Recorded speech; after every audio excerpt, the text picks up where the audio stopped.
bagaimana kalian mendapatkan batu ini? Tetua itu bertanya, matanya menyipit. Awalnya, pemilik kereta perang lima roh Qi Hong sudah menyimpannya, tetapi baru saja, dia sengaja mengeluarkannya lagi untuk membiarkan tetua ini melihatnya, melihat apakah dia tahu tentang asal-usulnya. Itu datang dari sisi asing. Qi Hong tidak menyembunyikan apapun, langsung menyatakan. Aku tahu itu datang dari sisi itu. Mereka menggalinya sejak lama, baru mengungkapkannya sekarang. Tetua itu mengangguk, dan kemudian dia berkata pada dirinya sendiri, ini adalah salah satu alasan mengapa makhluk muda tertinggi mereka dapat tumbuh begitu cepat. Apa ini? Seseorang bertanya, sangat ingin tahu. Itu awalnya adalah esensi bawaan, tetapi setelah diwarnai dengan materi umur panjang, itu segera menjadi luar biasa. Kata tetua itu. Semua orang menggigil dalam hati, merasa sangat terkejut. Setiap kali ada sejumlah materi umur panjang yang ditetapkan, maka itu akan cukup untuk disebut barang obat ilahi. Esensi bawaan, kalian semua harus tahu apa ini, kan? Tetua itu bertanya. Tidak seorang pun menduga dia tidak akan bersikap pendiam, malah tersenyum, berdiskusi dengan gembira dengan mereka. Esensi bawaan, inilah esensi dunia ini, yang mampu membentuk dinding esensi dan hal-hal lainnya. Jika seseorang memurnikannya untuk kultivasi, akan ada efek yang menguntungkan. Pada saat yang sama, beberapa orang tahu bahwa mereka yang berada di puncak dapat memurnikan jenis batu ajaib ini, mengembalikannya ke bentuk aslinya, mengubahnya menjadi cairan, menggunakannya untuk menyegel objek. Hanya saja, efeknya tidak begitu hebat. Paling tidak, bagi para ahli sejati, efeknya tidak begitu signifikan. Kecuali jika makhluk tertinggi mengambil tindakan untuk memurnikan cairan ilahi, menambahkan semua jenis substansi ilahi, barulah para ahli di alam pelepasan diri atau yang lebih rendah dapat disegel. Namun, itu tidak berguna melawan makhluk tertinggi lainnya sendiri. Sementara itu, benda di hadapan mereka ini, sebenarnya terkait dengan esensi bawaan. Namun, mengapa ia memiliki substansi umur panjang? Bagaimana ia bisa terkontaminasi? Pada saat yang sama, semua orang mengembangkan kecurigaan lain. Mungkinkah pihak lain dapat menggali sejumlah besar jenis batu ini, semuanya mengandung substansi umur panjang? Benda di hadapan mereka ini sama sekali berbeda dari esensi bawaan. Setelah direndam dalam materi umur panjang, komposisinya menjadi sama sekali berbeda, seolah-olah mengalami perubahan. Benda ini sangat langka bahkan di dunia lain. Jangan lupa, di dunia ini, hanya obat-obatan abadi yang masih memiliki sejumlah besar materi umur panjang yang terkondensasi. Kata tetua itu. Menurut apa yang dikatakannya, karena alasan yang tidak diketahui, batu-batu ini mengondensasi cukup banyak materi umur panjang, nilainya sangat mengejutkan. Jika seseorang dapat mengumpulkan cukup banyak, dan kemudian memurnikannya, siapa tahu, mungkin jumlah zat umur panjang yang diekstraksi bahkan mungkin setara dengan sebatang obat umur panjang. Jika cairan ilahi yang dikumpulkan oleh makhluk tertinggi diubah menjadi mata air ilahi, maka benda ini akan menjadi mata air abadi. Kata tetua itu. Semua orang menjadi tercengang. Benda ini benar-benar berbeda dari apa yang disempurnakan oleh makhluk tertinggi. Tetapi artinya serupa, keduanya mengembunkan cairan yang mengandung zat yang mencengangkan. Namun, perbedaannya sebesar langit dan bumi. Hal semacam ini dapat menyegel makhluk tertinggi untuk selamanya. Selama dia tidak muncul di dunia, maka dia dapat terus hidup. Kata tetua itu. Mata air ilahi tidak memiliki efek ini, ia tidak dapat mencapai ini, tidak dapat menyegel beberapa makhluk tertinggi sejati di dunia ini, hanya efektif terhadap para kultivator alam pelepasan diri. Sementara itu, hal semacam ini yang mengandung zat dao abadi dapat melakukannya. Bisakah benda ini menyegel makhluk abadi? Bisakah itu menekan makhluk yang tidak dapat mati? Seseorang bertanya. Itu karena mereka tiba-tiba menemukan bahwa meskipun tetua ini adalah seorang pelayan, dia tahu terlalu banyak, pemahamannya tentang sisi lain sangat dalam. Semua orang memiliki kecurigaan bahwa mungkin dia bahkan pergi ke sisi lain sebelumnya. Sejauh mana dia mungkin datang dari sisi itu, pada akhirnya mengambil tempat tinggal di wilayah terlarang 9 surga. Itu bisa. Jika itu cair, itu bisa menyegel makhluk abadi, dan itu bisa melestarikan makhluk abadi sepanjang keabadian. Nilai benda ini terlalu mencengangkan. Namun, itu terlalu langka. Tetua itu mengangguk, matanya memancarkan cahaya. Pada saat ini, semua orang sangat tersentuh. Tiba-tiba, seseorang mengajukan pertanyaan. Jika itu bernama mata air abadi, bukankah ini berarti para ahli dao abadi dapat menghasilkan hal semacam ini? Orang yang menanyakan ini adalah salah satu dari 4 Phoenix keluarga Wei. Tidak, benda ini bukanlah sesuatu yang dapat dihasilkan oleh dewa sejati, keberadaan abadi juga tidak dapat melakukannya. Dikabarkan bahwa bahkan Raja Abadi tidak dapat melakukannya. Sama seperti bagaimana mata air ilahi hanya dapat disempurnakan oleh makhluk tertinggi, hal semacam ini kemungkinan adalah sesuatu yang hanya dapat diciptakan oleh makhluk tertinggi Dao Abadi, yang berarti bahwa hanya keberadaan alam kultivasi yang tidak ada yang dapat menghasilkannya. Tetua itu berkata dengan serius. Alam kultivasi yang tidak ada yang dibicarakannya membuat semua orang gemetar, karena semua orang segera menebak bahwa ini adalah Kaisar Abadi Anlan, Shu Tuo, dan yang lainnya yang sedang dicari. Shu Tuo dan Raja Abadi asing lainnya tidak cukup? Tuo Guyulong bertanya, ingin memverifikasi ini. Mereka tidak bisa. Sama seperti mata air ilahi yang hanya bisa diproduksi oleh eksistensi puncak Dao manusia, mata air abadi hanya bisa dibuat oleh Kaisar Abadi. Tetua itu berkata sambil mendesah. Namun, menurut apa yang dia katakan, dunia ini sama sekali tidak memiliki makhluk setingkat ini. Itulah sebabnya benda ini diproduksi secara alami, tidak dibuat secara artifisial, sehingga sangat langka, tidak banyak yang ada. Akibatnya, jika seseorang ingin menemukannya dalam keadaan cair, itu akan lebih sulit lagi. Eksistensi tingkat abadi dapat memurnikan mata air ilahi, hampir sama dengan makhluk tertinggi. Jika mereka bersikeras meningkatkan efeknya, mereka harus menambahkan beberapa obat abadi umur panjang dan barang-barang lainnya di dalamnya. Tetapi itu terlalu boros, keuntungannya tidak menutupi kerugiannya, terlalu boros. Tetua itu berkata sambil mendesah. Mengenai pemurnian materi di alam Dao manusia, semua orang tahu sedikit. Mereka tidak pernah menduga mata air abadi benar-benar ada. Batu yang dibawa Qi Hong adalah sesuatu seperti ini. Ini bahkan sedikit lebih berharga daripada batu kehidupan dari tambang kuno origin. Tetua itu berkata sambil mendesah. Dia kemudian menjelaskan selangkah lebih jauh, berkata, tentu saja, batu kehidupan yang paling berharga masih jauh lebih berharga daripada mata air abadi. Tetapi sekarang, sumber batu kehidupan jenis itu telah lama mengering, mustahil ditemukan. Bahkan batu kehidupan yang normal, atau bahkan sisa-sisa batu kehidupan, akan diperlakukan di era selanjutnya ini sebagai harta yang luar biasa. Hal-hal baik menjadi semakin sedikit dari hari ke hari. Senior, jika saya boleh bertanya, apa yang ada di tambang kuno asal? Si Hao bertanya dengan ekspresi bingung. Ekspresinya sederhana dan jujur, seolah-olah dia bertanya tanpa berpikir. Jangan mencoba berpura-pura naif, berhentilah mencoba mencari informasi dariku. Ada beberapa hal yang tidak boleh dikatakan, tidak dapat dikatakan, mendiskusikan orang lain secara acak bukanlah hal yang baik. Tetua itu berkata, ini membuat semua orang gemetar. Mungkinkah tambang kuno asal memiliki makhluk hidup, juga menjadi dunianya sendiri, dan itulah sebabnya dia berbicara seperti ini? Senior, ini tidak seberapa, tolong bantu aku menghilangkan keraguanku. Si Hao membelai kolam petir dengan jari-jarinya, berbicara kepadanya seperti ini. Tetua itu menatap kolam petir, matanya berputar-putar dengan cahaya. Pada akhirnya, dia tidak menyembunyikan apapun, dan kemudian setelah menelan seteguk air liur, dia berkata, adapun tambang kuno asal, yang bisa kukatakan pada kalian semua adalah yang terbaik jika kalian tidak pergi ke tempat itu. Sebelumnya ada wilayah terlarang, semua makhluknya dikubur di sana. Selain itu, yang disebut pelindung dengan nama keluarga Dugu, beberapa dari mereka juga meninggal. Ketika mereka mendengar hal-hal ini, semua orang merasakan sakit kepala. Itu terlalu mengejutkan, rahasia-rahasia ini terlalu mencengangkan. Keturunan pelindung Duguyun juga datang, ekspresinya kosong, tetapi pupil matanya mengecil. Dia berdiri di sana, tidak bergerak sama sekali. Bahkan orang-orang di dalam wilayah terlarang akan mati. Banyak orang tidak berani mempercayai ini. Ini semua makhluk di wilayah terlarang.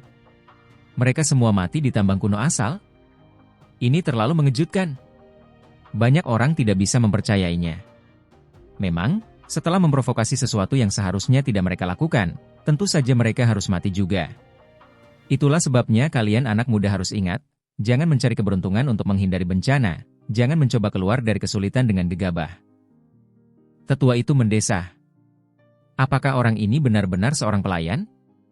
Dia tahu terlalu banyak. Semua orang benar-benar ingin menahannya dan memaksakan semua rahasia yang dia ketahui. Namun, mereka hanya bisa menghela nafas, karena mereka tahu bahwa ini tidak realistis.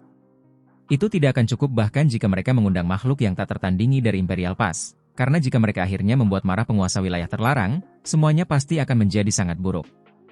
Senior, ceritakan lebih banyak lagi, wanita muda itu memohon. Sebenarnya, aku juga tidak tahu banyak tentang tempat itu. Aku hanya mendengar sedikit ketika guru mengobrol dengan yang lain.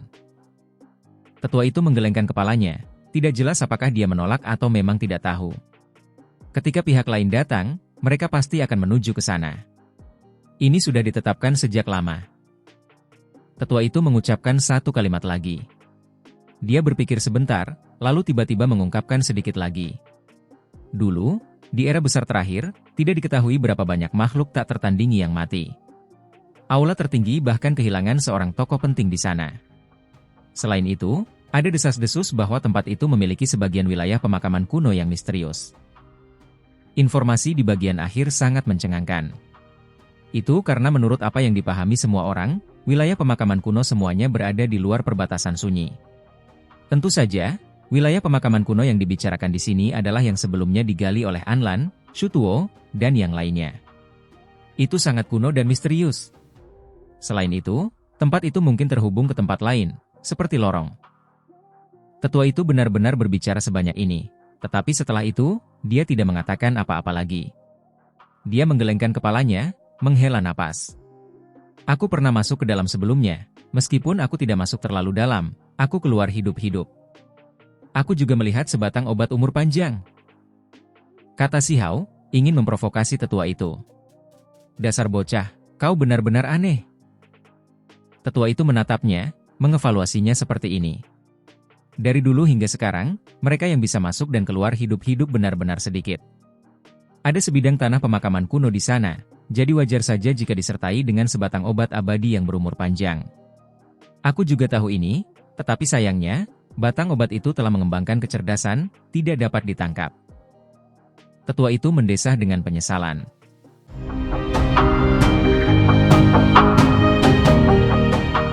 Tambang kuno asal mula masa depan yang menakutkan ternyata menyimpan rahasia-rahasia ini. Semua orang hanya bisa menghela napas.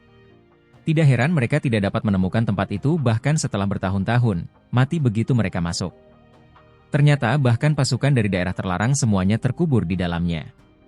Bagaimanapun juga, tempat ini menakutkan. Tetua itu menatap Si Hao, menatapnya berulang-ulang, semakin merasa bahwa orang ini istimewa. Mereka seharusnya tidak meninggalkannya di luar, mereka harus menariknya ke daerah terlarang 9 surga. Namun, tidak mungkin Si Hao akan mengikutinya. Dia terlalu banyak khawatir. Jika daerah terlarang ini dapat bergabung dalam perang, bertarung melawan pihak lain, maka dia akan bergabung tanpa ragu-ragu. Hanya saja, dia tahu bahwa ini tidak mungkin. Daerah terlarang berada jauh di atas. Meskipun dunia hancur, mereka masih ada.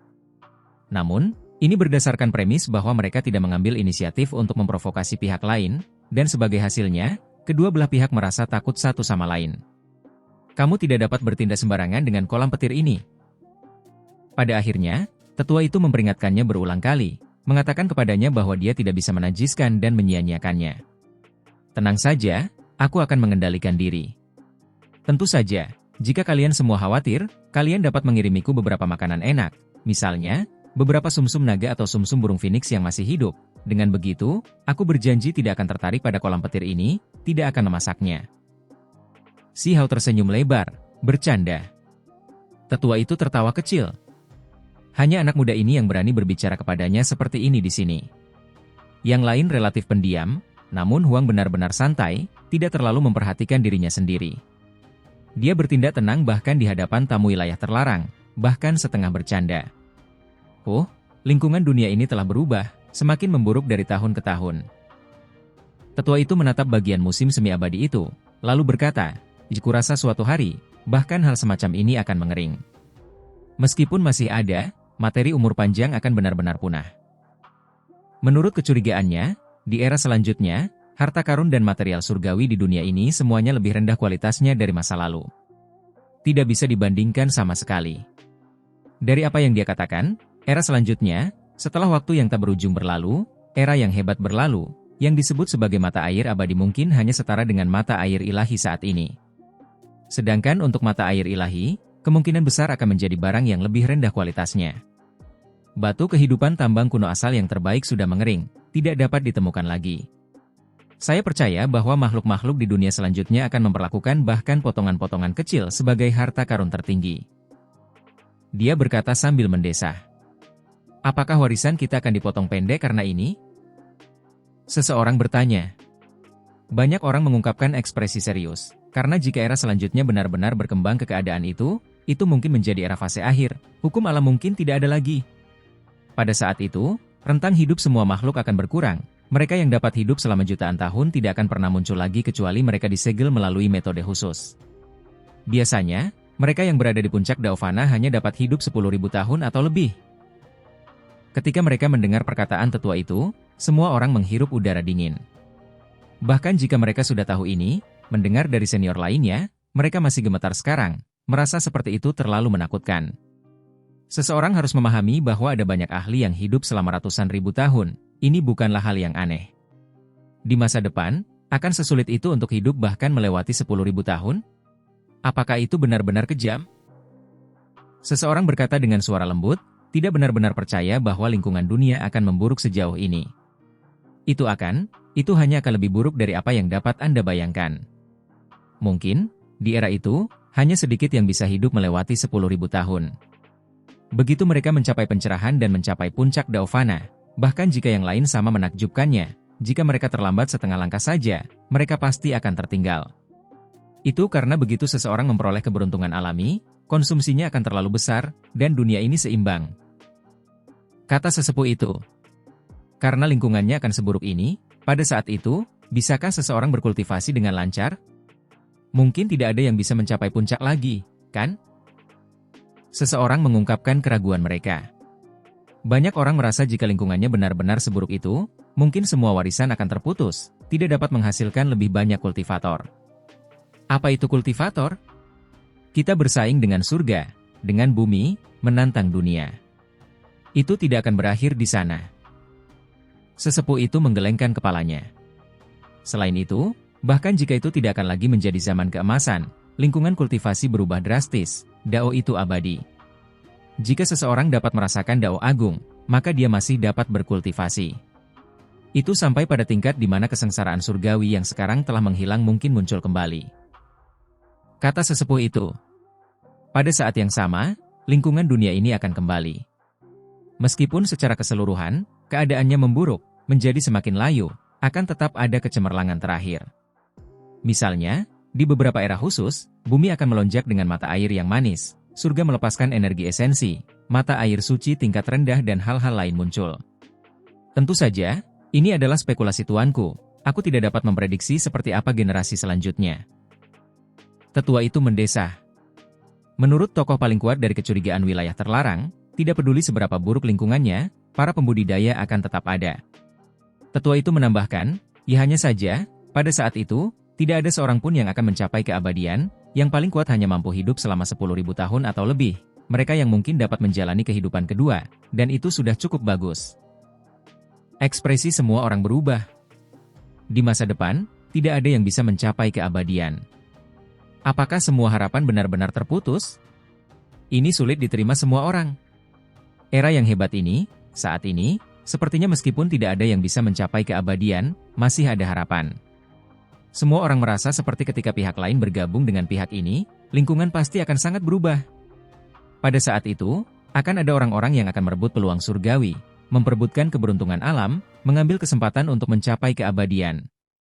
Di era selanjutnya, jika dunia mengering, materi umur panjang benar-benar tersebar, maka itu akan benar-benar mengakhiri jalan keabadian. Menurut kecurigaan guruku, jika kita benar-benar mencapai keadaan lingkungan dunia itu, jika ada makhluk yang dapat mencapai kesempurnaan setiap langkah di sepanjang jalan kultivasi, tanpa cacat sedikit pun, maka mungkin ada beberapa yang dapat menyentuh domain Dao abadi.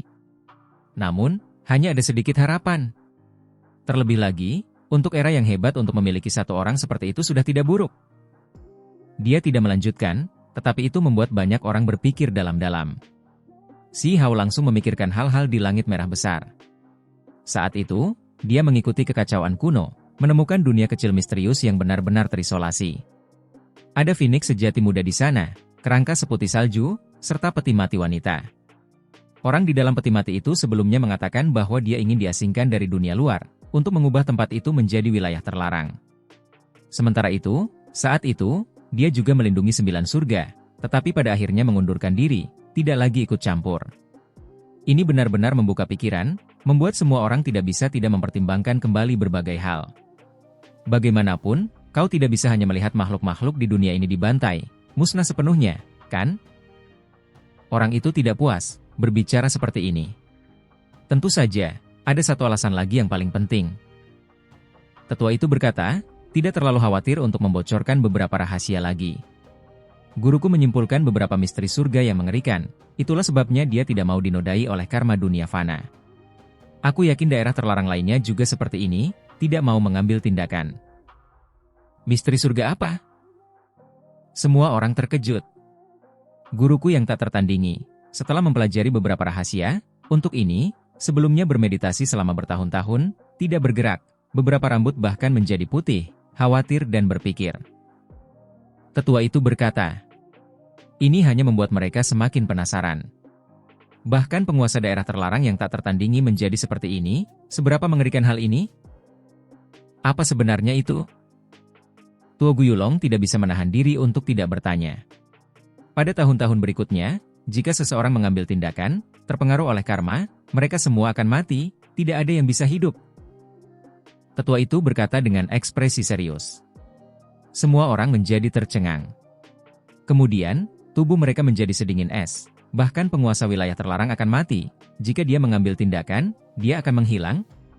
Selama seseorang terkontaminasi oleh karma, maka hanya ada kematian. Tetua itu menekankan kembali. Pada saat ini, semua orang merasakan hawa dingin mengalir di tubuh mereka dari kepala hingga kaki, merasakan rasa tidak nyaman yang mendalam. Seperti apa masa depan nantinya? Bahkan tipe-tipe tokoh yang tak tertandingi ini, eksistensi yang telah hidup melalui era-era hebat sampai pada kesimpulan ini, itu terlalu menakutkan. Mengapa seperti ini? Seseorang bertanya. Era besar ini akan segera berakhir, dan kemudian zaman yang paling gelap akan dimulai. Terlebih lagi, zaman itu ditakdirkan untuk dihapus dari sejarah, dilupakan oleh generasi selanjutnya, darah dan kekacauan menjadi tema utamanya. Di era itu, pertempuran besar yang paling mengerikan sepanjang sejarah akan meletus. Tokoh-tokoh yang terlibat tidak akan terbatas pada mereka yang lahir dalam satu era besar, akan ada satu bentrokan terakhir. Napas tetua itu agak kasar, dadanya naik turun. Saat mengatakan hal-hal ini, bahkan dia tidak bisa menahan perasaan sedikit terharu, jantungnya berdetak sedikit lebih cepat. Mengapa? Apa yang akan terjadi? Apa alasan semua ini? Anak-anak muda di sini semua bingung, bahkan si Hao merasa sedikit khawatir. Saya ingat bahwa guru itu penuh dengan kekhawatiran karena pemandangan yang mengerikan itu, setengah dari rambutnya menjadi putih karena ini. Ada tokoh-tokoh yang tak tertandingi yang bertanya kepadanya, namun dia menjawab dengan diam, hanya pada akhirnya dia mengatakan satu kalimat. Apa yang dia katakan? Itu akan kembali. Semua orang tercengang. Informasi macam apa yang tersirat dari pernyataan ini? Mereka semua menggigil dalam hati, merasakan kulit kepala mereka menjadi dingin. Hanya sebuah kalimat sederhana yang tampaknya mengandung teror yang tak tertandingi. Keberadaan yang tak tertandingi di dalam wilayah terlarang, apakah dia tidak berbicara lebih rinci? Seseorang bertanya dengan tenang. Dia tidak berbicara. Tuanku dapat menebas musuh dari generasi yang tak terhitung jumlahnya, menyapu bersih dunia, meratakan semua yang ada di bawah langit, tidak pernah takut pada apapun, tetapi saat itu, setelah memahami sebagian kebenaran, dia menumbuhkan rambut putih. Bagaimana menurut kalian semua? Seberapa mengerikan masalah ini? Dia tidak pernah menyebutkan hal ini lagi.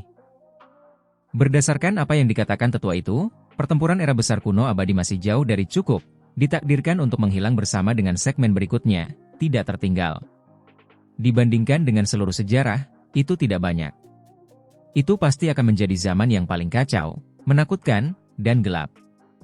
Akan ada begitu banyak pembunuhan sehingga tidak seorang pun di dunia berani mengklaim sebagai yang tertinggi. Begitu banyak pembunuhan, gerbang legendaris akan terbuka pada saat yang sama. Begitu banyak pembunuhan, tidak akan ada lagi yang abadi. Makhluk-makhluk dari beberapa era besar akan muncul untuk menyelesaikan masalah. Sementara itu, semua ini hanyalah apa yang akan terjadi di permukaan. Sang tetua bergumam, bahkan dia menjadi sedikit linglung. Bulu kuduk semua orang berdiri tegak, merasa sulit untuk menerima ini. Mereka ingin tahu lebih banyak, mereka semua menatap sang tetua, berharap dia bisa memberitahu mereka lebih banyak. Apakah tidak ada sedikit pun pencerahan? Seseorang bertanya dengan kesal. Setelah bertahun-tahun berlalu, suasana hati tuanku menjadi tenang. Dia tampaknya telah mengucapkan beberapa patah kata, semua waktu diputuskan oleh satu orang. Sang tetua berbicara dengan nada berat. Semua orang tercengang sejenak, terdiam cukup lama. Apa yang mereka dengar hari ini sungguh mengejutkan. Ada beberapa rahasia yang diungkapkan tetua yang belum pernah mereka dengar sebelumnya, mengguncang jiwa mereka. Para petinggi Imperial Pass mungkin tahu tentang beberapa hal ini, tetapi mereka tidak pernah membicarakannya sebelumnya. Itu karena melakukan hal itu sama sekali tidak ada gunanya, seperti saat ini, hanya memicu kepanikan dan kekhawatiran.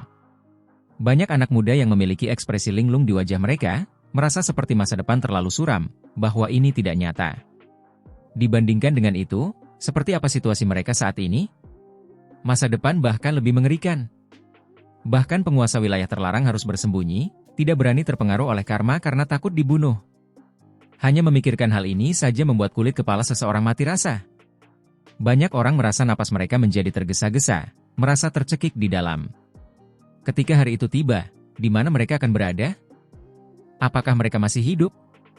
Seberapa gelapkah zaman itu? Saya sudah melihat banyak hal, sekarang saatnya bagi saya untuk kembali dan memberikan laporan. Kata sesepuh itu. Dia sudah mengukir peta itu jauh di dalam ingatannya, mengingatnya. Benda ini sangat istimewa, kemungkinan besar persis apa yang dicari oleh wilayah terlarang itu. Apakah seseorang akan datang ke Imperial Pass setelah dia membawanya kembali bukanlah sesuatu yang dapat dia putuskan. Sudah waktunya untuk pergi. Kakinya yang tunggal mendarat di tanah. Hamparan cahaya energi putih muncul dari bawah, memancar keluar. Ayam jantan botak itu menunggu tepat di luar istana. Senior, harap tunggu, biarkan kami mengantarmu dengan benar. Kata pemilik kereta perang 5 roh Ki Hong. Yang lainnya semua bergegas bersama, semuanya mendesaknya untuk tetap tinggal. Meskipun sesepuh ini menunjukkan niat membunuh, pada akhirnya, dia masih cukup ramah, berbeda dari tamu wilayah terlarang yang mereka bayangkan. Mereka benar-benar ingin berkonsultasi dengannya untuk bimbingan lebih lanjut, belajar lebih banyak. Pada saat yang sama, ada yang lain yang keluar untuk menyampaikan pesan, berharap tokoh-tokoh besar di jalur kekaisaran keluar dan membuat tetua ini tinggal sebelum, tetap di sini selama beberapa hari lagi. Saudara-saudara Dao, tidak perlu bagi kalian semua untuk datang ke sini, yang tua ini akan pergi. Tetua itu terus terang dan agak tegas. Dia merasakan bahwa ada tokoh-tokoh besar di sekitarnya, dan karena itu, langsung berbicara seperti ini. Dia melompat ke punggung ayam jantan, dan kemudian ayam itu menginjak riak-riak danau Jadeval, sehingga menghilang, tidak ada yang bisa menghentikannya. Dia datang dengan tergesa-gesa, juga pergi dengan tergesa-gesa. Di Pulau Jadeval, semua orang merasa sulit untuk tenang, hati mereka naik turun, berdiskusi dengan bersemangat di sini. Sungguh tak terduga kali ini, seseorang benar-benar datang ke sini dari daerah terlarang, apalagi berbicara dengan mereka untuk waktu yang lama. Teman kecil, jaga baik-baik kolam petir, jangan sampai hilang. Suara tetua terdengar dari cakrawala, memperingatkan sekali lagi. Pertemuan itu berakhir begitu saja. Lagi pula, itu sudah mendekati kesimpulannya, tanpa banyak hal yang perlu dibahas. Alasan utamanya adalah karena hal-hal yang dikatakan tamu dari daerah terlarang itu terlalu mengejutkan, butuh waktu untuk dicerna. Mereka juga harus kembali dan melapor kepada tetua mereka.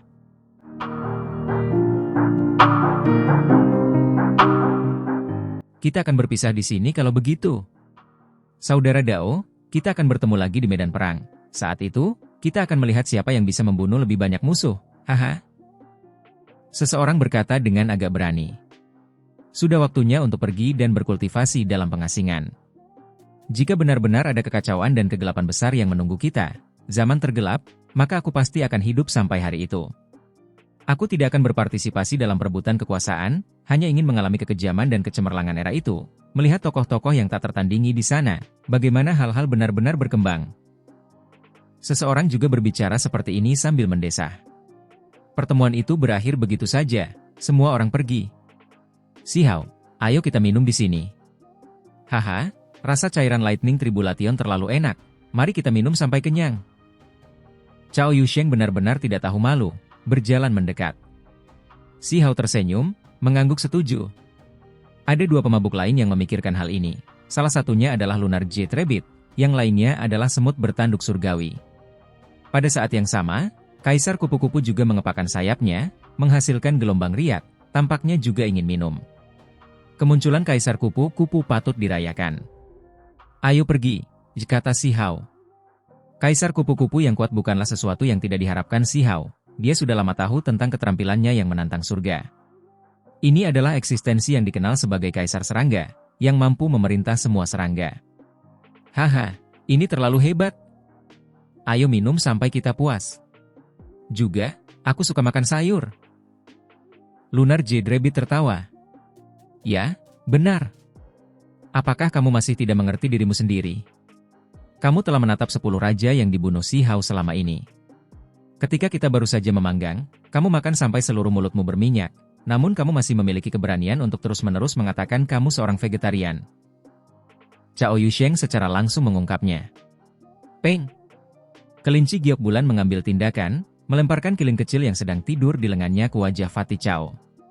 Akibatnya, 2 tangisan menyedihkan terdengar pada saat yang sama. Sayang sekali, masih ada beberapa orang yang hilang, teman-teman lama kita tidak semuanya ada di sini. Kata Si Hao sambil mendesah.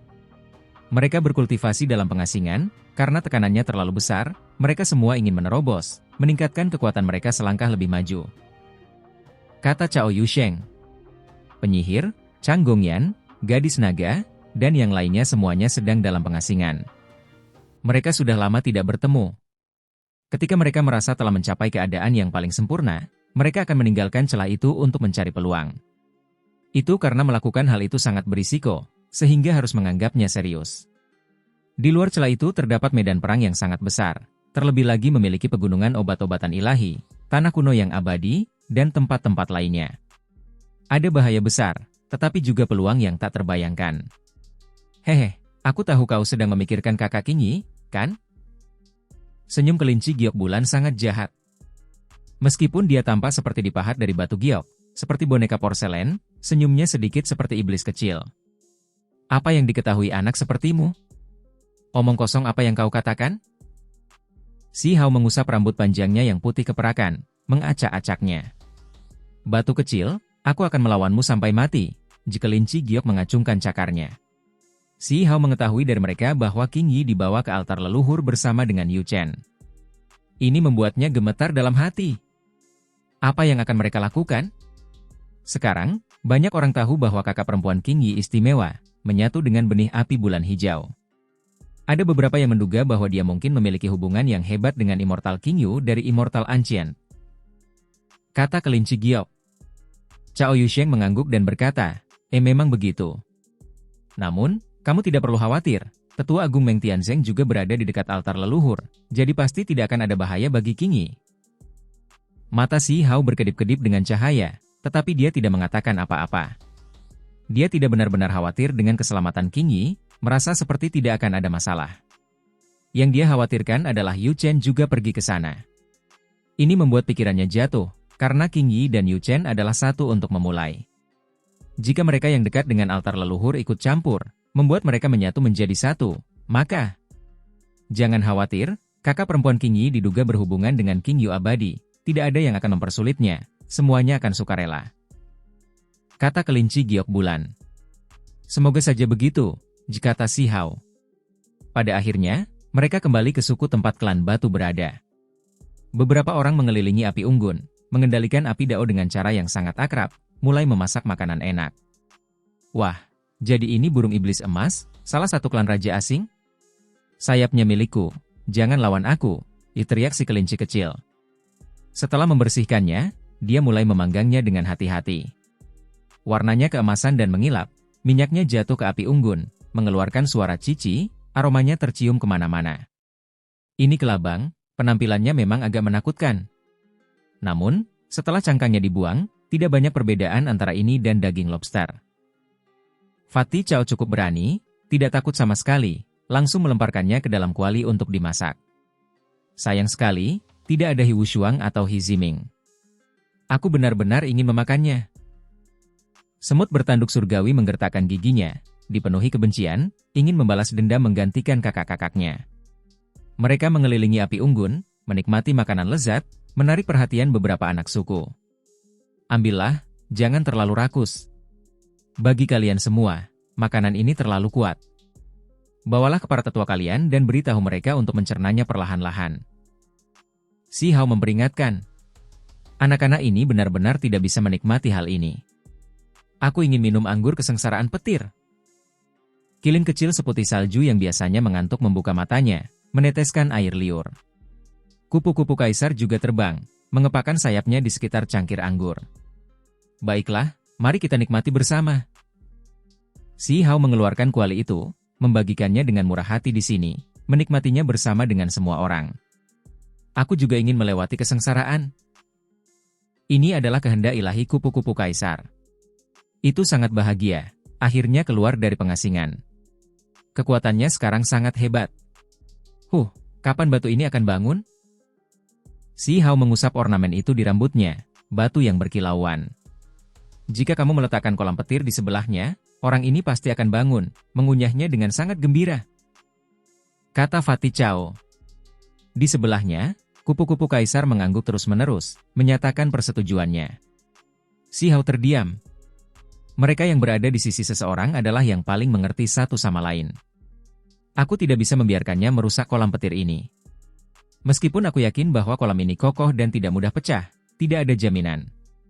Batu itu adalah sesuatu yang lain. Kata si Hao. Benda ini terlalu penting, dia tidak mampu kehilangannya untuk saat ini. Mari kita tunggu sampai Tetua Agung kembali untuk melihat apa yang aneh tentang kolam petir ini, jika benar-benar ada 3 naga di kolam ini. Kata kelinci giok bulan. Saat ini, kolam petir disegel, mereka tidak dapat membuka segelnya. Mereka harus menunggu sampai Tetua Agung mengambil tindakan. Kenyataannya, mereka tidak perlu menunggu lama. Tetua Agung keluar dari altar leluhur, mengikuti jalur cahaya ilahi 5 warna, langsung turun di suku klan batu. Tidak diketahui berapa puluh ribu li panjang jalan ini. Jalan itu membentang melintasi kehampaan, tiba dalam sekejap. Penatua Agung. Si Hao dan yang lainnya buru-buru bangkit, menyapanya dengan hormat. Jangan pedulikan aku dan duduklah, kau tidak perlu memperlakukanku dengan sopan seperti orang luar. Penatua Agung tersenyum. Ketika dia melihat kolam petir di atas rumput, dia langsung melambaikan tangannya, dan kemudian masuk ke tangannya. Awan warna-warni meletus, cahaya ilahi mengalir ke langit, dia membuka segelnya. Pada saat yang sama, ada seberkas cahaya lain di kolam petir, tepatnya seberkas cahaya ilahi yang melarikan diri setelah guillotine pembunuh abadi tersebar. Saat ini, ia bergerak lagi, ingin melarikan diri. Penatua Agung menggunakan kekuatan ilahi agungnya yang tak tertandingi, menekannya, mencegahnya melarikan diri. Penatua Agung menatap dasar kolam petir. Kadang-kadang, orang bisa melihat 3 makhluk hidup di kedalaman seperti jurang, menyerupai naga sejati. Lepaskan roh petir, lemparkan 1 ke kolam petir. Kata Penatua Agung. Bukan hanya si Hao yang terkejut, bahkan Cao Yusheng, semut bertanduk surgawi dan yang lainnya juga tercengang. Melempar roh petir ke kolam petir? Apa yang coba dia lakukan? Ini adalah ujian untuk melihat apakah makhluk di dasar kolam adalah makhluk atau jejak. Ada banyak legenda mengenai roh petir, bahwa mereka lahir dalam kesengsaraan surgawi. Sementara itu, kolam petir ini sama, memiliki beberapa hubungan. Tetua Agung berkata dengan tenang. Roh petir, hanya ada 3 di seluruh dunia, dan semuanya ada di tangan si Hao. Hal-hal yang diperoleh keluarga Wang melalui usaha keras ini akhirnya berpindah pemilik. Ini adalah jenis makhluk yang menakutkan. Jika mereka benar-benar tumbuh dewasa, mereka akan memiliki kekuatan untuk menyapu semua musuh. Si Hao telah memikirkan tentang bagaimana dia akan membuat ketiga serangga ini tunduk selama ini, bagaimana mengubah mereka. Sekarang Tetua Agung datang, itu adalah waktu yang tepat untuk meminta bimbingannya. Namun, tidak peduli apa, dia tidak pernah berharap dia mengatakan bahwa dia harus langsung melemparkan 1 ke kolam petir terlebih dahulu. Tunggu sebentar, biarkan aku mengeluarkan sedikit cairan kesengsaraan petir terlebih dahulu, gumam si Hao. Dia benar-benar tidak ingin cairan berharga sebanyak itu dirusak oleh serangga ini. Benar. Jika kita benar-benar membuangnya ke dalam, aku tidak berani meminumnya lagi, itu akan terlalu kotor. Kelinci giok bulan buru-buru mengangguk. Tetua Agung benar-benar diam, tidak mengatakan apapun. Cairan di kolam petir dituangkan ke dalam kuali tulang, tidak banyak yang tertinggal. Namun, itu masih memberi seseorang perasaan yang dalam dan tak terukur, seolah-olah itu adalah jurang. Naga sejati di dasar kolam masih tidak jelas, tidak dapat dilihat dengan jelas. Roh petir itu berteriak, sangat tidak mau. Namun, Si Hao memegang yang emas itu, langsung melemparkannya ke dalam. Yang mengejutkan adalah bahwa roh petir emas sepanjang sumpit ini, meskipun marah dan tidak mau di tangan Si Hao, ketika memasuki kolam petir, ia segera bersorak kegirangan, terus melompat-lompat. Itu menghasilkan banyak percikan, pada akhirnya bahkan lebih dari itu langsung melemparkan dirinya ke dasar kolam. Semua orang terkejut. Makhluk itu benar-benar melemparkan dirinya ke arah naga sejati, seolah-olah mereka adalah mangsanya. Si Hao, Fatih Chao, dan semut bertanduk surgawi semuanya tercengang. Bukannya mereka tidak tahu betapa ganasnya roh petir itu, tetapi makhluk itu benar-benar berani menyerang naga sejati? Seberapa buaskah ini? Aku benar-benar mulai curiga. Apakah mereka benar-benar naga sejati muda? Roh petir benar-benar ingin memakannya? Aneh sekali. Di dalam kolam petir, air memercik ke sana kemari. Roh petir menghilang dalam sekejap, berubah menjadi seberkas cahaya keemasan, menyerbu ke arah naga sejati, lalu menjatuhkan diri. Namun, sesuatu yang mengejutkan terjadi. Pemuda naga sejati itu tidak dimakan, malah menyatu dengannya, keduanya seolah menjadi satu, berenang di sana. Ketika kesimpulan seperti ini muncul, semua orang menjadi sedikit kecewa dan frustrasi, merasa sedikit menyesal. Bagaimana roh petir ini bisa menyatu dengannya? Ia hampir seperti tubuh dan bayangannya, mengikutinya saat ia bergerak. Kata Cao Yusheng. Saya menduga bahwa roh petir bukanlah tubuh yang benar-benar lengkap, tetapi masih berevolusi. Kalau tidak, mengapa mereka begitu langka, mustahil ditemukan di dunia ini? Kata Tetua Agung Meng Tianzeng. Si Hao dan Cao Yusheng sama-sama tercengang. Kemudian, setelah berpikir sebentar, mereka menjadi sangat terkejut. Senior, jangan bilang Anda mengatakan bahwa tidak ada roh petir. Makhluk jenis ini sejak awal, itu adalah keadaan khusus dari jenis makhluk tertentu? Mereka menatap Tetua Agung, mata mereka menyala-nyala. Ini khususnya terjadi pada Si Hao. Dia meraih roh petir berwarna perak dan merah itu, dengan hati-hati memeriksanya. Kedua roh petir itu menjerit, terus-menerus berjuang. Mereka seperti ular, tetapi terlalu tangguh, berani menyerang apapun. Mereka tidak takut pada kesengsaraan petir, sangat menantang surga. Jika mereka menghasilkan tanduk, memperlihatkan beberapa cakar, bukankah mereka hanya naga sejati? Igumam Cao Yusheng. Itu karena mereka tampaknya bahkan selangkah lebih maju dari naga banjir. Ketika diperiksa dengan hati-hati, tubuh mereka semua memiliki banyak pola naga, sangat aneh, membuat tubuh mereka sangat kokoh. Semua orang menjadi tercengang, sedikit tercengang. Ini seharusnya bukan semacam keadaan peralihan dari naga sejati, kan? Begitukah? Biarkan aku melihatnya. Aku akan menghajar mereka habis-habisan. Semut bertanduk surgawi berteriak, melemparkan dirinya ke bawah, ingin bertarung dengan mereka.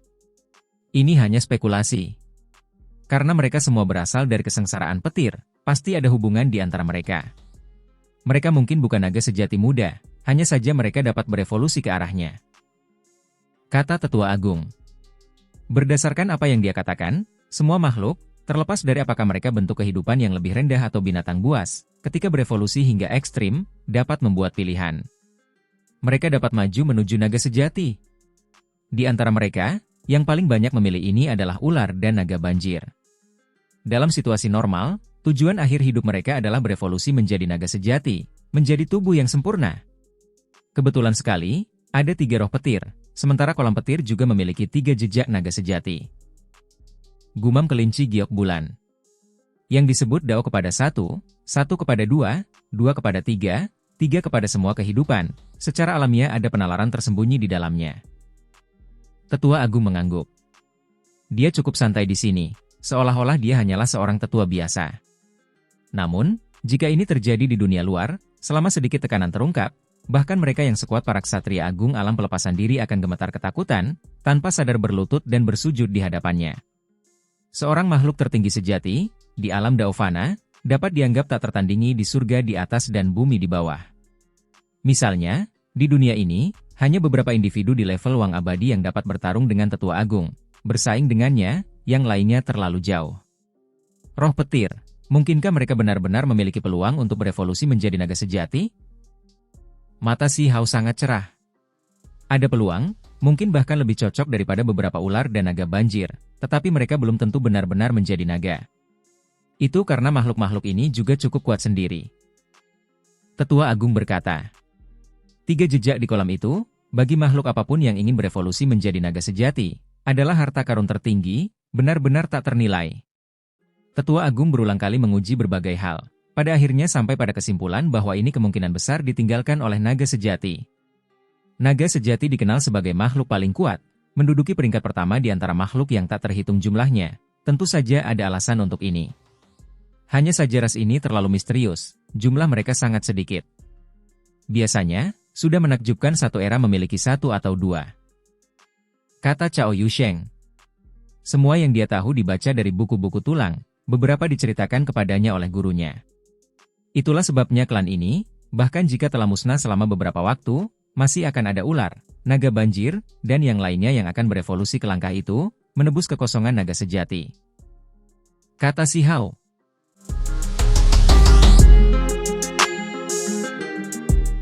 Namun, itu cukup aneh.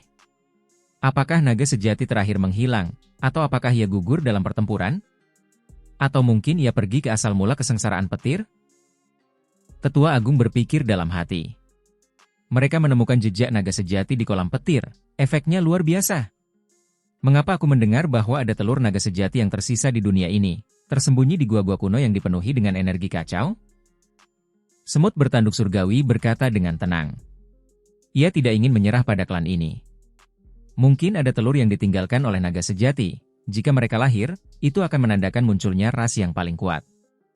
Namun, setelah bertahun-tahun berlalu, aku khawatir sesuatu yang tidak terduga mungkin telah terjadi, bahwa kita mungkin tidak dapat melihatnya lagi. Tetua Agung mendesah. Kemudian, dia menatap Si Hao, memberitahunya bahwa dia harus membuat ketiga roh petir itu menyerah, menjaga mereka di sisinya. Jika suatu hari mereka memiliki kesempatan untuk berevolusi menjadi naga sejati, maka itu tidak akan terbayangkan. Jika naga sejati itu benar-benar dewasa, maka mereka pasti akan menjadi raja abadi. Hanya ini saja sudah cukup untuk membuktikan bahwa tempat mereka sebagai ras nomor 1 bukan hanya kata-kata. Namun, ras ini terlalu langka. Ada yang mengatakan bahwa bahkan jika beberapa lusin lahir dari ras ini, jika mereka hidup di era yang sama, hal-hal yang tidak terduga akan terjadi pada akhirnya. Hanya satu yang akan bertahan hidup, sementara yang lain akan mati atau melemah. Itulah sebabnya satu orang itu memperoleh gelar naga sejati. Awalnya, mereka disebut ras naga. Sekarang, kata sejati ditambahkan. Si Hao meminta Tetua Agung untuk memeriksa kolam petir, melihat apakah teknik berharga naga sejati dan hal-hal lainnya dapat dipahami, karena itu akan menjadi lebih hebat. Jika ada kitab suci lain yang ditinggalkan oleh naga sejati, maka itu tidak akan terbayangkan. Sayangnya, bahkan setelah Penatua Agung memeriksanya dengan saksama, dia hanya bisa menghela napas. Tidak ada kitab suci. Namun, ini masih cukup menakutkan. Ini bukan hanya metode naga sejati, ada juga misteri kesengsaraan surgawi. Ketiga jejak ini tampaknya mengandung beberapa hukum yang berkaitan dengan sumber kehidupan. Pada akhirnya, ekspresi Penatua Agung berubah. Itu karena setelah dia menganalisisnya dengan saksama, dia benar-benar memperoleh jenis kesimpulan ini. Ini terlalu mengejutkan. Orang harus ingat bahwa bahkan yang tidak dapat binasa dan abadi sedang mencari, semuanya menyelidiki ini. Di dunia saat ini, tidak ada yang bisa menciptakan kehidupan dari ketiadaan. Yang berarti, di masa depan, bahkan jika makhluk yang bukan ular atau naga banjir memperoleh jejak ini, mereka masih memiliki kesempatan untuk berevolusi menjadi naga sejati, menjadi makhluk sejati. Penatua Agung berkata dengan serius. Si Hao dan yang lainnya terkejut. Ini adalah kesempatan bagi kehidupan yang dihasilkan dalam kehancuran kesengsaraan surgawi. Itu benar-benar menakutkan, benar-benar memiliki jenis efek ajaib ini. Ini adalah jejak yang sengaja ditinggalkan oleh naga sejati saat berada dalam kekuatan hidup yang kaya. Hal semacam ini tidak kalah dengan kitab suci Dao Abadi, mungkin bahkan lebih menakjubkan. Tidak heran mereka yang berada di wilayah terlarang tergerak. Itu membawa hukum Dao penciptaan, jika benar-benar terlihat, itu akan menjadi tak terbayangkan. Tetua Agung sangat serius. Si Hao secara alami segera meminta Tetua Agung untuk memahaminya, karena bagi Si Hao saat ini, hal semacam ini masih terlalu jauh. Penciptaan kehidupan, ini benar-benar tak terbayangkan. Mungkin bahkan makhluk tertinggi hanya bisa mempelajarinya, jauh dari mampu memahaminya sepenuhnya. Mungkin roh petir juga lahir dari jenis jejak ini, tetapi belum menyelesaikan evolusinya. Si Hao tiba-tiba berkata. Ini adalah pikiran yang tiba-tiba berkembang di benaknya, tetapi bahkan Tetua Agung tercengang, ekspresinya berubah. Kemudian, mereka menyelidiki roh primordial roh petir, berharap menemukan beberapa petunjuk, pada saat yang sama memperoleh beberapa misteri mengenai keluarga Wang. Sayangnya, ketiga roh petir itu seperti kertas putih, tidak mengungkapkan penemuan penting apapun. Meskipun mereka ganas, mereka masih muda. Dua roh petir lainnya juga terlempar ke kolam petir. Dia melihat ke arah Tetua Agung, memintanya untuk memegangnya. Tetua Agung mengerti niatnya, si Hao ingin meninggalkannya bersamanya, agar dia dapat mempelajarinya, mengasingkan diri, mungkin mengambil langkah itu melalui ini. Kolam petir mengandung terlalu banyak misteri besar. Aku benar-benar mulai bertanya-tanya di mana sumber kesengsaraan surgawi itu. Itu terlalu luar biasa. Tetua Agung berkata sambil mendesah ringan. Kemudian, dia memberitahu si Hao bahwa keluarga Wang membayar harga yang mahal di Imperial Pass kali ini, dan baru saat itulah perdamaian terjaga. Kalau tidak, beberapa dari 5 naga mungkin telah dikirim keluar dari celah itu untuk bertarung sampai mati. Itu karena roh petir dikirim tepat oleh salah satu dari 5 naga. Untuk menebus kejahatan mereka, keberuntungan alami yang dibawa keluarga Wang kepadamu sangat hebat. Bersama dengan seberkas cahaya ilahi ini, kekuatanmu seharusnya dapat meningkat pesat. Tetua Agung menunjuk ke arah seberkas cahaya di kolam petir.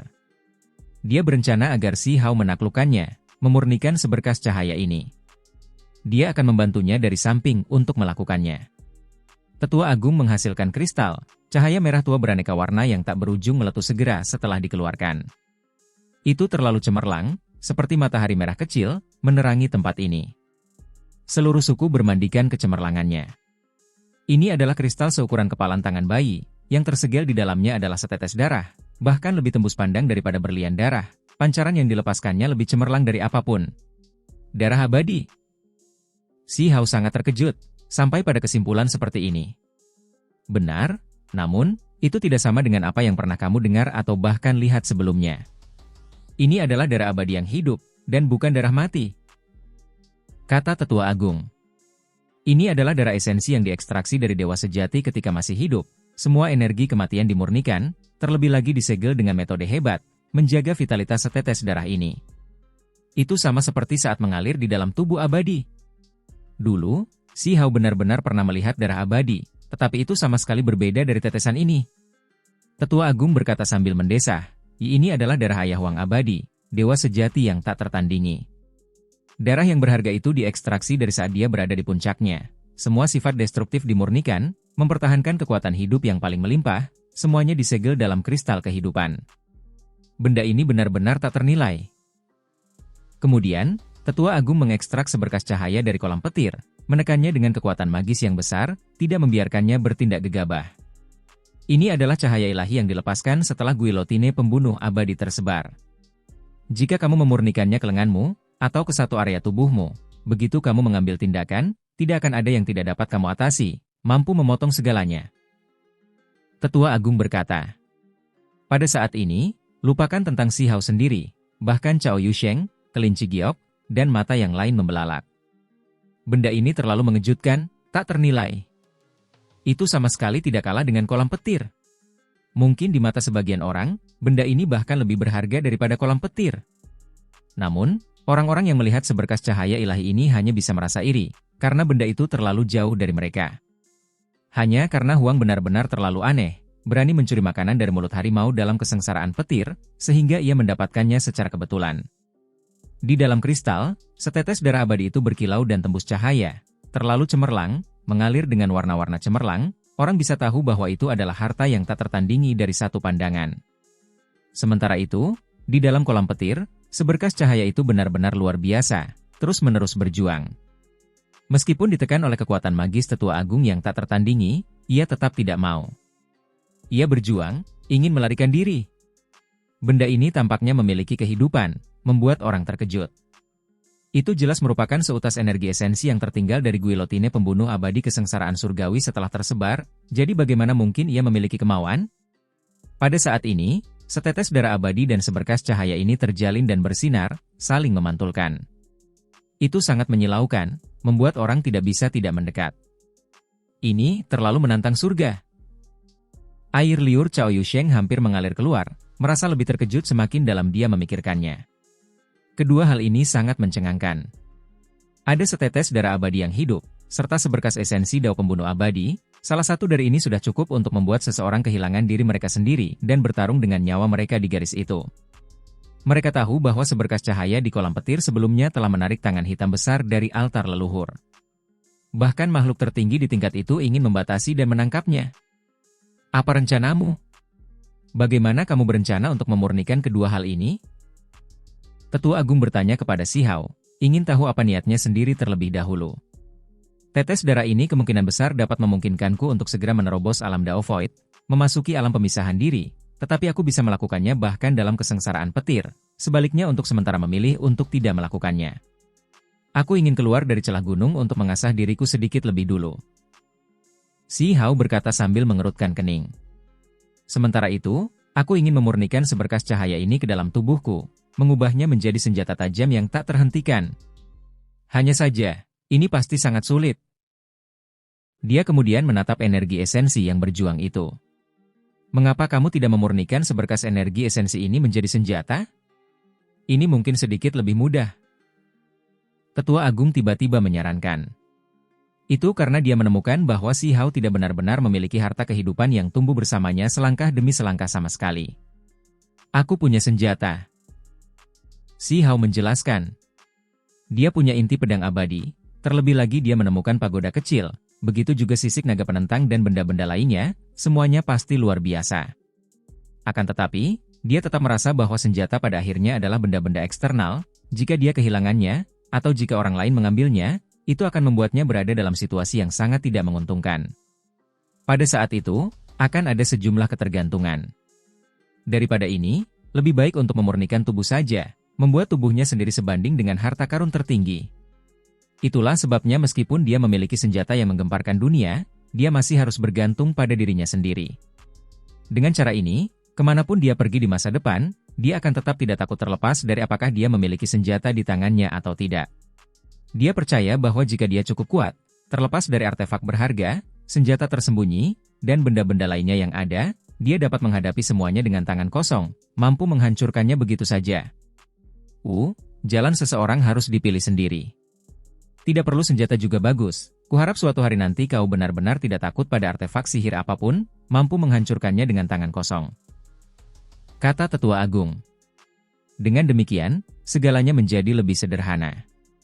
Dengan kekuatan sihir Si Hao saat ini, memurnikan cahaya ilahi seharusnya tidak mungkin. Belum lama ini, semua orang dapat melihat dengan mata kepala mereka sendiri bahwa bahkan artefak berharga dari tokoh generasi lama diledakkan oleh seberkas cahaya ilahi ini. Terlebih lagi menembus telapak tangan seorang ahli, darah mengalir kemana-mana. Tetua Agung merasa seperti setetes darah abadi ini sempurna untuk menggabungkan cahaya ilahi dengan Si Hao, membuatnya benar-benar aman. Tentu saja, ini membutuhkan bantuan Tetua Agung, atau cahaya ilahi ini masih terlalu menakutkan. Bagian tubuh mana yang ingin kau gabungkan? Tanya Tetua Agung. Mata, Usulfati Cao secara acak. Lupakan Si Hao, bahkan Tetua Agung menggelengkan kepalanya. Tidak mungkin hal kejam semacam ini bisa digabungkan ke dalam mata. Secara komparatif, Si Hao saat ini masih terlalu lemah. Roh primordial. Kelinci giok bulan berteriak. Berhentilah membuat keributan. Tetua Agung bahkan tidak bisa terus menonton. Ini bukanlah kehendak ilahi. Pentingnya memurnikannya menjadi roh primordial tidaklah besar, dan selama proses peleburan, itu mungkin menghancurkan lautan kesadaran ilahi Si Hao. Dahimu, hasilkan mata vertikal, dengan begitu, kau bisa membunuh siapapun yang kau lihat. Semut bertanduk surgawi kecil berwarna emas itu berteriak dengan ganas. Pergi, tetaplah di samping. Tetua Agung Meng Tianzeng berkata, merasa seperti anak-anak ini terlalu tidak bisa diandalkan, tidak benar-benar berpikir sebelum berbicara. Anak-anak di suku itu menyaksikan dari kejauhan, bahkan orang dewasa pun semuanya terkejut. Darah abadi dan kolam petir itu terlalu mengejutkan. Terlebih lagi, Tetua Agung jelas merupakan sosok yang tak tertandingi yang membuat orang merasa kagum. Kemudian, mereka tidak membuang waktu. Si Hao ingin segera menjadi lebih kuat, meningkatkan kekuatannya. Suku klan batu berada di hutan belantara yang luas. Mereka memasuki pegunungan, menemukan tebing yang tenang. Tetua Agung mengawasi Si Hao, membantunya memurnikan seberkas cahaya itu. Si Hao membuat keputusannya, tidak melawan penalaran normal. Dia tidak ingin memurnikan seberkas cahaya ini di tempat lain, sebaliknya memilih satu jari. Seberkas cahaya itu tidak terlalu tebal, tidak mungkin bisa menyatu dengan separuh tubuhnya.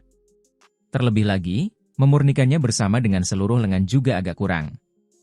Dia memilih jari telunjuk tangan kirinya, jari yang paling cocok untuk menggunakan seni pedang.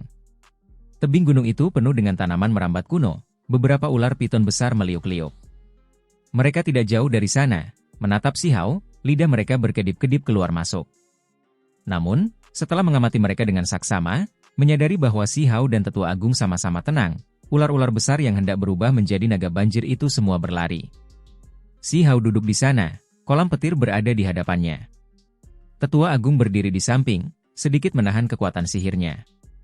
Akibatnya, seberkas cahaya itu segera melesat keluar, ingin membelah kehampaan dan melarikan diri. Si Hao mengambil tindakan, mengoperasikan teks-teks tulang, menggunakan metode-metode berharga untuk menekannya. Akibatnya, seluruh tubuhnya bergetar hebat. Seberkas cahaya ini terlalu kuat, hampir saja menembus kekuatan sihir, langsung menembus dagingnya. Ketika Tetua Agung melihat ini, dia tidak bisa menahan diri untuk tidak mendesah. Bagaimanapun juga, benda ini luar biasa. Dia menekannya lagi, hanya menyisakan sedikit ruang untuk pembalasan. Meskipun demikian, ketika Si Hao mencoba memurnikannya lagi dan lagi, terus-menerus menekannya, dia masih merasakan gelombang ketidaknyamanan, menderita serangan balik yang mengerikan. Setelah entah berapa lama waktu telah berlalu, barulah seberkas cahaya ilahi ini menjadi sedikit lebih lembut, tidak lagi biadab, memungkinkannya untuk mendekatinya sedikit. Hanya saja, saat jari Si Hao baru saja mulai mendekatinya, sebelum benar-benar bersentuhan, dia merasakan gelombang rasa sakit yang hebat. Garis cahaya ilahi ini bersinar, cahaya merah tua beraneka warna seperti energi darah yang melonjak, membuat jarinya terluka parah, lukanya mencapai tulang-tulangnya. Terlalu kuat. Di kejauhan, Cao Yusheng berkata sambil mendesah. Mereka semua merasakan gelombang dingin saat melihat pemandangan ini. Meskipun mereka semua sedikit iri, tidak semua orang bisa memurnikan garis cahaya ini. Si Hao tidak bisa menahan diri untuk tidak mendesah. Dia mengolah kitab suci abadi, dagingnya sudah cukup kuat, tetapi dia masih mengalami kemunduran seperti itu, kerusakan jari telunjuknya parah. Namun, tidak mungkin dia akan menyerah, dia tidak akan menyerah di tengah jalan. Dia mencoba lagi, telapak tangannya bersinar. Kunpeng emas kecil muncul, melemparkan dirinya ke arah cahaya ilahi itu. Pada saat yang sama, niat hijau subur berkembang di belakangnya. Metode Dewa Willow dapat membunuh yang abadi, rantai tatanan ilahi melesat keluar, memanjang ke depan, menjebak cahaya ilahi ini, memurnikannya. Kemudian, ruang di antara alis Si Hao bersinar, jejak berbentuk kolam petir muncul. Itu melepaskan rentetan demi rentetan petir, semuanya berkumpul di telapak tangan dan jari-jarinya, meledakkan rentetan petir itu. Kemudian, dadanya bersinar, fragmen waktu yang tak berujung menari-nari. Ini adalah kemampuan ilahi reinkarnasi, yang menopang telapak tangan dan jari-jarinya, juga menekan cahaya itu. Si Hao menggunakan semua yang dia bisa, mulut melantunkan kitab suci. Aura dao abadi menyebar, 3 bunga dao di kepalanya semuanya muncul. Di antara mereka, ada sosok kecil yang duduk terikat dalam jejak reinkarnasi, juga menekan cahaya ilahi ini. Semua metode, semua kemampuan ilahi, serta seluruh kekuatan magis tubuhnya melonjak bersama. Tubuh Si Hao bersinar, dikelilingi oleh semua jenis simbol. Itu seperti nyanyian Zen, seolah-olah seorang raja iblis sedang meraung, cahaya mengalir ke surga. Puff! Bahkan dengan hal-hal seperti ini, Si Hao masih menderita kekalahan, jari-jarinya patah, daging berubah menjadi pasta, memperlihatkan tulang-tulang putih berkilau, bahkan retakan muncul di atasnya. Garis cahaya ilahi ini sangat menakutkan hingga tingkat yang tak terbayangkan. Dengan getaran ringan, itu membelah kehampaan, menghancurkan semua materi nyata. Ini benar-benar tidak normal. Di kejauhan, semut bertanduk surgawi kecil berwarna emas bergumam. Cahaya ilahi itu benar-benar terlalu menakutkan. Kupu-kupu kaisar berkibar, mengepakkan sayap emasnya, mengangguk sedikit, setuju. Mari kita gunakan darah abadi, kata Tetua Agung. Bukan karena Si Hao tidak cukup kuat, melainkan karena seberkas cahaya ini terlalu luar biasa, tidak termasuk ke dalam dunia ini. Bahkan seseorang seperti Tetua Agung merasa sangat tersentuh. Di kejauhan, Fatih Cao menghela napas dengan penyesalan, berkata, "Ya, ini adalah esensi dari guillotine pembunuh abadi." Coba pikirkan, guillotine itu diketahui telah menebas kebanggaan surga selama beberapa generasi yang tak terhitung jumlahnya. Seberapa luar biasanya itu?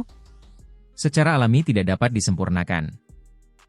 Dia mengatakan yang sebenarnya, seberkas cahaya ini terlalu luar biasa. Kristal yang berkilau itu memperlihatkan retakan.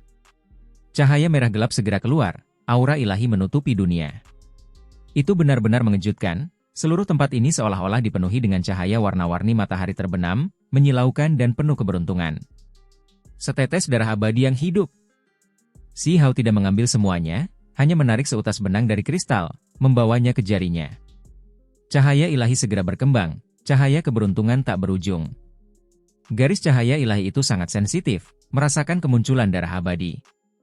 Itu benar-benar melemparkan dirinya sendiri, ingin memutuskannya. Semua orang tercengang. Itu benar-benar akan membunuh yang abadi.